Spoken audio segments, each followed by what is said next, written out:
দেশ বিদেশে কত ঘুরে বেড়াই, আর নিজের শহর, আমার প্রিয় শহর, আমাদের প্রিয় শহর সেই কলকাতা শহরকে ভালো করে চেনা জানা কোনো দিনই হয়ে ওঠেনি। নিজের এই শহর, চেনা জায়গা, চেনা শহর প্রচুর অজানা থেকে গেছিলো, আর সেই অজানার খোঁজে শুরু করেছিলাম কলকাতার ইতিহাস খুঁজে বার করার। প্রথম দুটো পর্বে আমি দেখিয়েছিলাম গঙ্গার ঘাটের বিবরণ, প্রিন্সেপ ঘাট থেকে একবারে বাগবাজার ঘাট অবধি। আর এবার কলকাতা শহরের 20টা মোস্ট হেরিটেজ হিস্টোরিক্যাল প্লেস নিয়ে আপনাদের সামনে আজকে তার প্রথম পর্ব।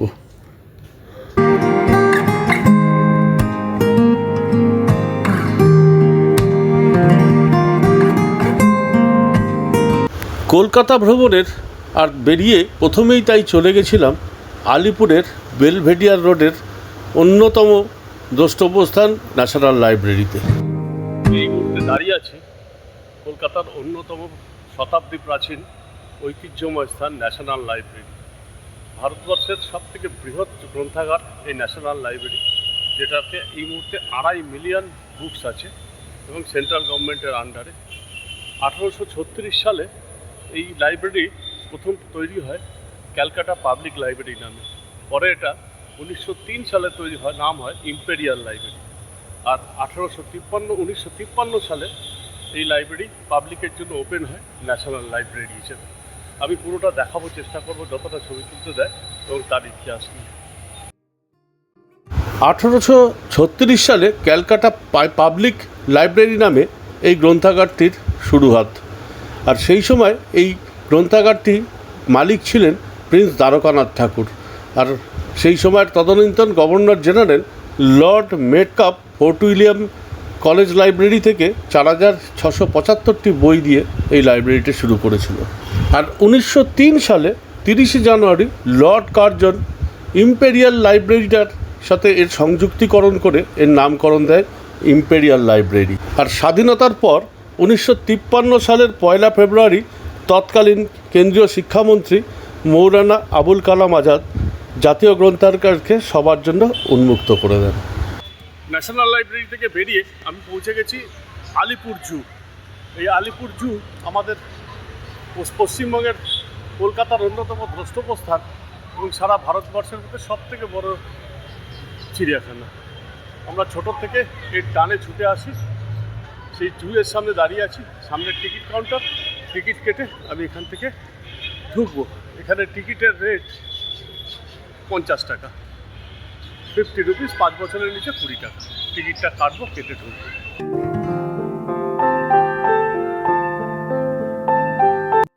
ন্যাশনাল লাইব্রেরি থেকে বেরিয়ে তার উল্টো দিকের রাস্তা থেকে মিনিট 3-4 হাঁটার পরই পড়ে যায় আমাদের আর এক ঐতিহ্যময় জায়গা আলিপুর জু।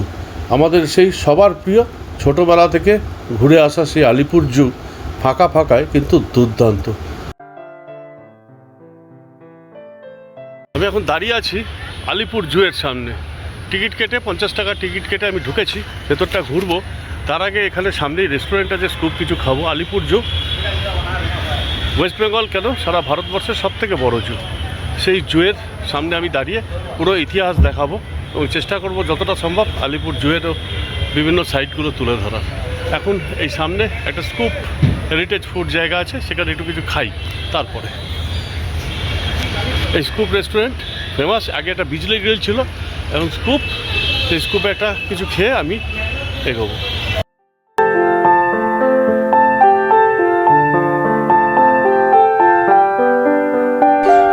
কলকাতা চিড়িয়াখানার অন্যতম আর এক আকর্ষণ এমু। এই অস্ট্রেলিয়া পাওয়া যায় এমু, অ্যাকচুয়ালি উট পাখি।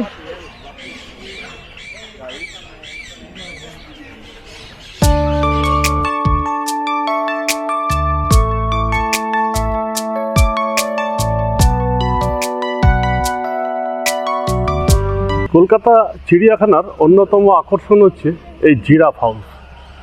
মিস্টার ডেভিড এজরা চিড়িয়াখানায় 2টি জিরাফ দান করেন এবং এদের রাখার জন্য 1877 সালে এই বাড়িটা তৈরি হয়।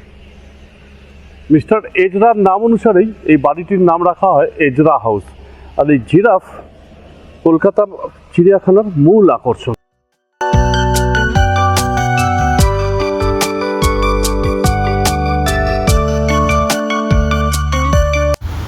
ভারতের প্রাচীনতম চিড়িয়াখানা এই আমাদের কলকাতার আলিপুর জু। 1876 সালে এই চিড়িয়াখানা প্রতিষ্ঠিত হয়। এর আয়তন প্রায় 45 একর। আর এই চিড়িয়াখানায় সেই বিখ্যাত অদ্বৈত নামে এক কচ্ছপ, যে এখানে 250 বছর প্রায় জীবিত ছিল এই চিড়িয়াখানায়। সামনের এই খাঁচাটা যেটা দেখা যাচ্ছে, এখানে 6টা উইন্ডো, এর প্রতিটা খাঁচা একটি করে ছোট জলাশয় ছিল আগে। এটা হচ্ছে মল্লিক হাউস। এই চিড়িয়াখানার প্রথম যখন তৈরি হয়েছিল তখনই এই রাজেন্দ্র মল্লিক বাহাদুরের নামে এই কক্ষটা তৈরি হয়। এই রাজেন্দ্রনাথ মল্লিক কিন্তু এই আলিপুর চিড়িয়াখানার অন্যতম পৃষ্ঠপোষক ছিলেন এবং প্রচুর অর্থ এবং পশু পাখির দান করেছিলেন।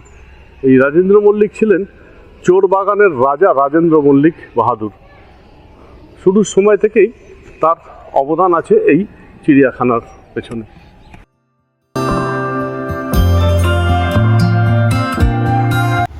আলিপুর চিড়িয়াখানায় সব মিলিয়ে প্রায় নাম্বার অফ অ্যানিমেলস প্রায় 1266 আছে, আর স্পেসিস আছে প্রায় 108 রকমের।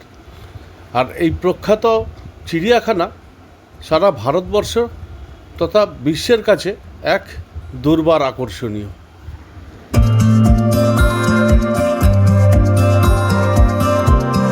আলিপুর চিড়িয়াখানার অন্যতম সেরা আকর্ষণ বিভিন্ন প্রজাতির পাখি এবং দেশ বিদেশের সমস্ত জায়গাকার বিভিন্ন রকমের এই পাখির সমারোহ এইখানে কিন্তু আছে, যেটা দেখবার মতো।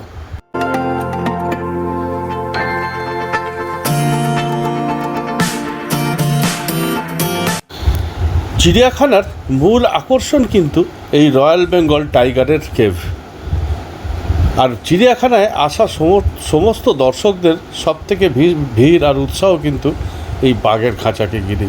আর এখানেই দেখা হয়ে গেছিলো একটা ক্ষুদে দর্শকের সাথে। তার সাথে বেশ ভালো লাগছিল, সবাই এই বাঘের খাঁচার সামনেই ভিড় করে দাঁড়িয়ে আছে। তবে চিড়িয়াখানার এই সময়কার ফাঁকা চিড়িয়াখানা কিন্তু দুর্দান্ত লাগছিল। রে রয়্যাল টাইগার দেখেছিস? টাইগার দেখেছিস? ভালো লেগেছে? কত দূর থেকে দেখেছিস ওই টাইগারটাকে? দেখলি? কোত্থেকে এসছিস তুই? বাড়ি কোথায় মনে পড়ছে না, নামটা মনে আছে? কি নাম? হ্যাঁ, আরে বাহ, দেখ টাইগার দেখেছিস? বাহ, একদম খুব কাছ থেকে টাইগার। অ্যাকচুয়ালি চিড়িয়াখানা এই সময় ফাঁকা, অনেক খালি।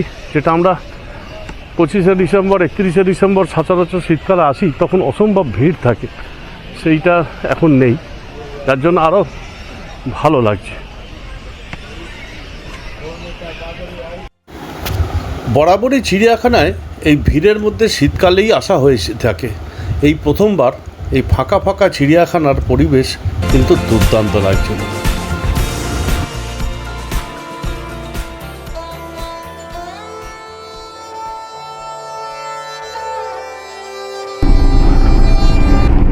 ক্যালকাটা জু থেকে বেরিয়ে এবার আমি যাব ভিক্টোরিয়া মেমোরিয়ালের পথে রেস কোর্স হয়ে। আর এই ডান দিকে সেই বিখ্যাত হোটেল তাজ বেঙ্গল, কলকাতার ঐতিহ্যশালী হোটেলের মধ্যে একটা এই তাজ বেঙ্গল হোটেল। সেই তাজ বেঙ্গল হোটেল ডান দিকে।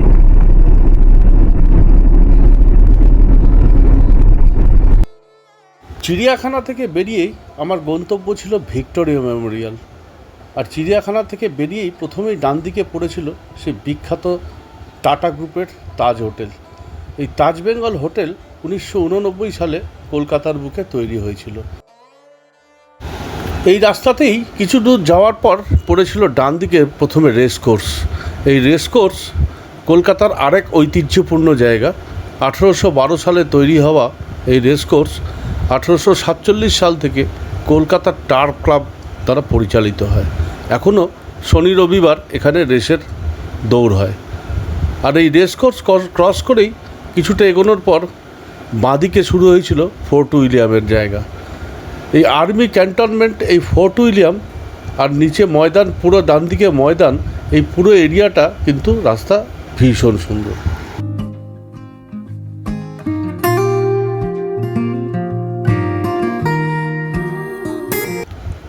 1696 থেকে 1702 সালের মধ্যেই তৈরি হয়েছিল উইলিয়াম থ্রির নামানুসারে এই ফোর্ট উইলিয়াম। আর এই আর্মি ক্যান্টনমেন্ট এই এরিয়াটা পুরোটা ময়দান এরিয়াকে ওপরে কন্ট্রোল করে। ওপরে ময়দান আর নিচে ফোর্ট উইলিয়াম, এটা কিন্তু কলকাতার ইতিহাসের এক অন্যতম দ্রষ্টব্য স্থান। যদিও এর ভেতরে ঢুকতে আজ পারমিশন লাগে, সেটা সম্ভব হয়নি।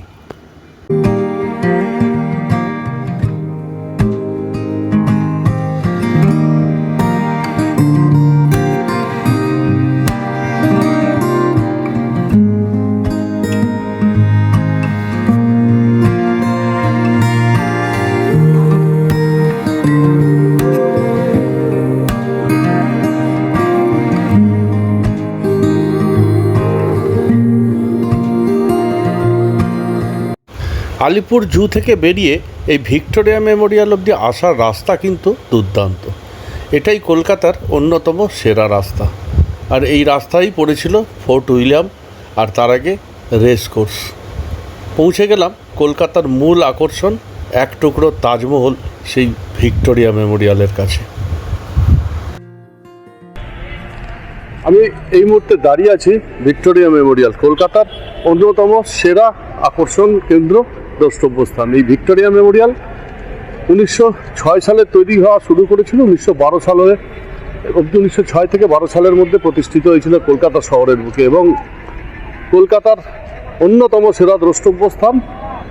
কুইন ভিক্টোরিয়ার স্মৃতিসৌধ হিসেবে এটি তৈরি হয়েছিল লর্ড কার্জনের সময়, এবং এটি পুরো এই ভিক্টোরিয়া মেমোরিয়াল স্মৃতিসৌধ পুরোটাই মার্বেল পাথরের তৈরি। আমি পুরো দেখাবো, ভিক্টোরিয়া মেমোরিয়ালটা পুরোটাই তুলে দেখাবো এবং আপনাদের সামনে পুরো ইতিহাস তুলে ধরবো। দেখতে থাকুন।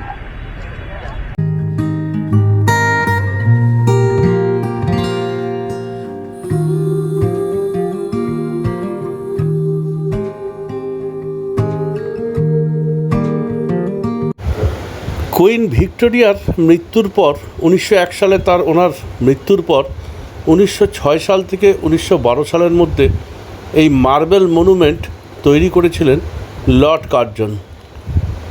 আর এই ভিক্টোরিয়া মেমোরিয়ালের স্থাপত্য পুরোটাই ব্রিটিশ আর কিছুটা মোঘল স্থাপত্যের সাথে মিশ্রণ ঘটিয়ে।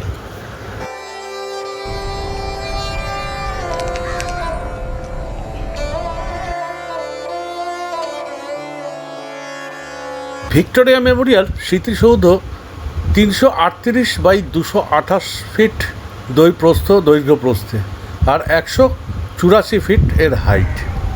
আর এই পুরো সৌধটা তৈরি করতে ইউজ হয়েছিল মার্কানা মার্বেল, যে মার্বেল তাজমহল তৈরিতেও ব্যবহৃত হয়েছিল।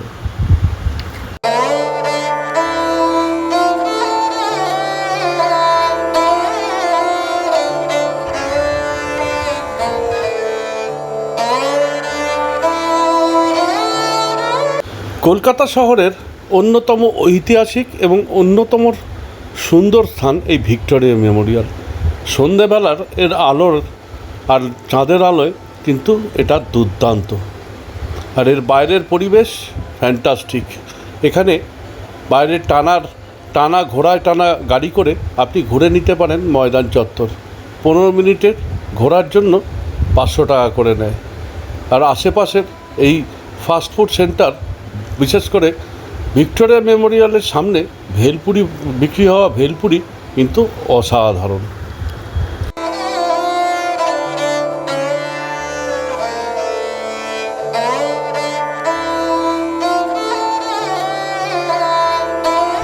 ভিক্টোরিয়া মেমোরিয়াল থেকে বেরিয়ে মিনিট 5 হাঁটা পথে পৌঁছে যাওয়া যায় বিড়লা প্ল্যানেটোরিয়াম। এই এমপি বিড়লা প্ল্যানেটোরিয়াম কিন্তু দুর্দান্ত। এখানে তারামণ্ডলীর যে প্রদর্শনটা হয় সেটা কিন্তু দেখবার মতো। 1963 সালের 2 জুলাই জওহরলাল নেহরু এই বিড়লা প্ল্যানেটোরিয়াম উদ্বোধন করেন। এই এমপি বিড়লার তৈরি করা বিড়লা প্ল্যানেটোরিয়ামের জ্যোতির্বিজ্ঞান এবং আকাশের তারামণ্ডলী চেনানোর এবং মহাকাশ চর্চা কিন্তু দেখার দুর্দান্ত। 12টা থেকে 7টা বিভিন্ন শো টাইমে দেখানো হয়, আর টিকিট 120 টাকা জনপ্রতি। এই শো কিন্তু দুর্দান্ত।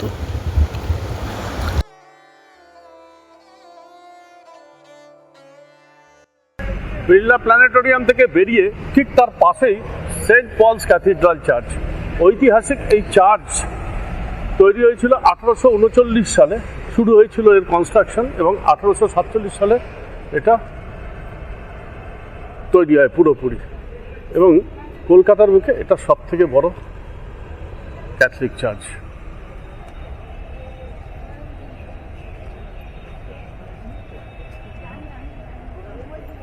One of the most heritage place in Calcutta এই সেন্ট পলস ক্যাথিড্রাল। ভীষণ শান্ত পরিবেশ, অসাধারণ একটা জায়গা, এবং ব্রিটিশ এম্পায়ারের প্রথম ওভারসিজ চার্চ।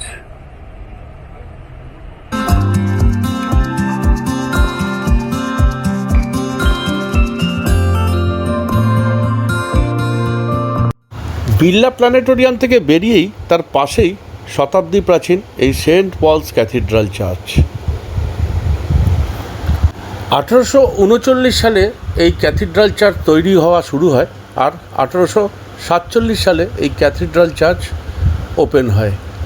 কথিত আছে এই অ্যাংলিকান ক্যাথিড্রাল হিসেবে এশিয়ার মধ্যে প্রথম এই ক্যাথিড্রাল তৈরি হয়, ও এশিয়ার প্রথম ক্যাথিড্রাল কলকাতার বুকে এই সেন্ট পলস ক্যাথিড্রাল, এবং কলকাতার মধ্যে সর্ববৃহৎ ক্যাথিড্রাল।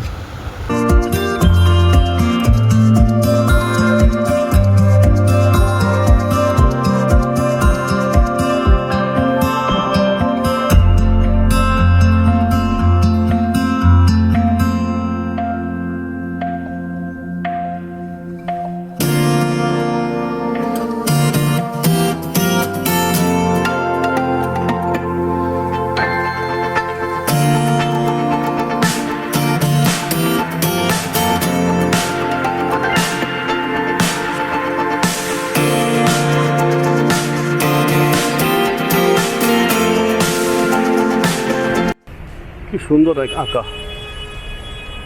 এই ফুটপাতে তিনি এঁকেছেন। আপনার নাম কি?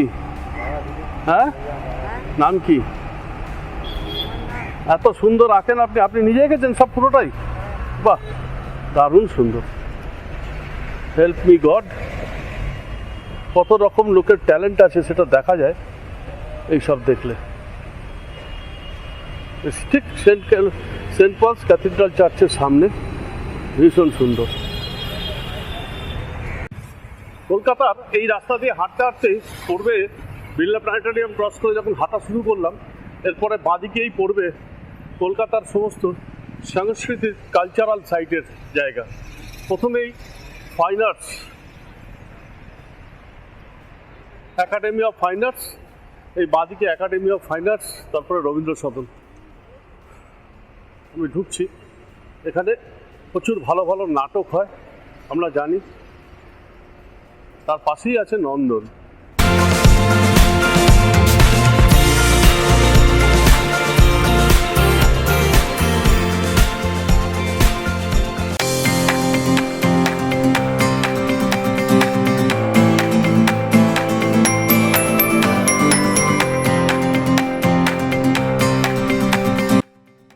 এই একাডেমি অফ ফাইন আর্টস কলকাতার আরেক ঐতিহাসিক স্থান। 1933 সালে লেডি রানু মুখার্জি এই একাডেমি অফ ফাইন আর্টস তৈরি করেন ইন্ডিয়ান মিউজিয়ামের ভেতরে একটা ঘর নিয়ে। পরে 50-এর দশকে তৎকালীন চিফ মিনিস্টার বিধান রায় আর তৎকালীন প্রাইম মিনিস্টার পণ্ডিত জওহরলাল নেহরুর সহায়তায় এই একাডেমি অফ ফাইন আর্টস এইখানে তৈরি হয়। এই একাডেমি অফ ফাইন আর্টস কিন্তু নাট্য জগতের জন্য এবং বিভিন্ন ধরনের নাটকের কলা কুশলীর জন্য বিখ্যাত।